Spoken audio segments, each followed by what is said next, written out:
Memories and mental health are topics intertwined with each other in presence of complex parameters of brain change.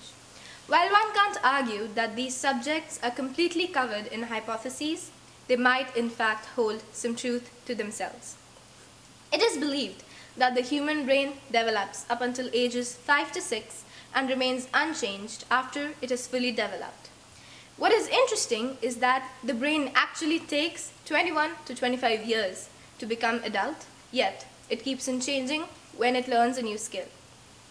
The human brain can be imagined like a large web containing n number of neurons forming numerous connections.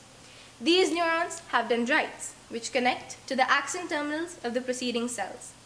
This connection between two neurons can be strengthened when neuron A is constantly able to activate neuron B, ultimately affecting the formation of our memories. But where are our memories formed? The memories are formed in the hippocampus. Strangely enough, it is the same site of neurogenesis in an adult brain, which is the formation of new neurons. In an average brain, there are about 100 billion neurons forming n number of connections. Humans trust their brains the most. It is viewed as being the most outstanding in all mammalian brains, being the most cognitively able. But to what extent can we actually believe it?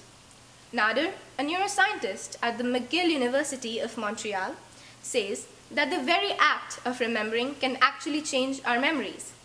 He says that memories surrounding major events, like those of the 9/11 attacks, are more susceptible to change than others. It is because we recall them over and over again in conversation. Each version alters its original perception. Work also suggests that filing away an old memory for long-term storage after it had just been recalled showed surprisingly similar brain activity to the first time it was made, both building a new memory.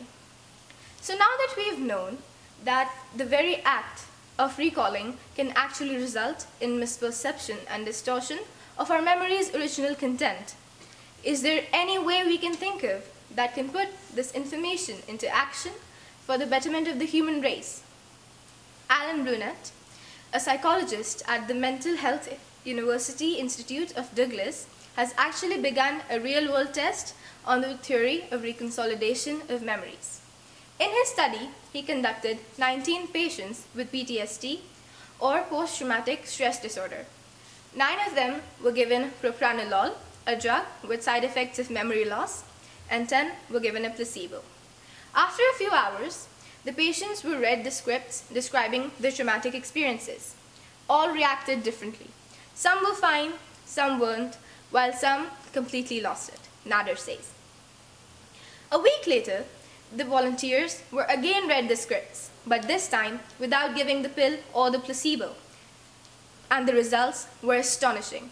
The patients who took the pill a week earlier showed about 50% reduction in average PTSD symptoms. So what does this tell us? The treatment didn't erase their memories. Rather, it seemed to have changed the quality of those memories. Nader says, if it's got any chance of helping people, we must give it a shot. In the end, it all boils down to our memories open to manipulation. Thank you.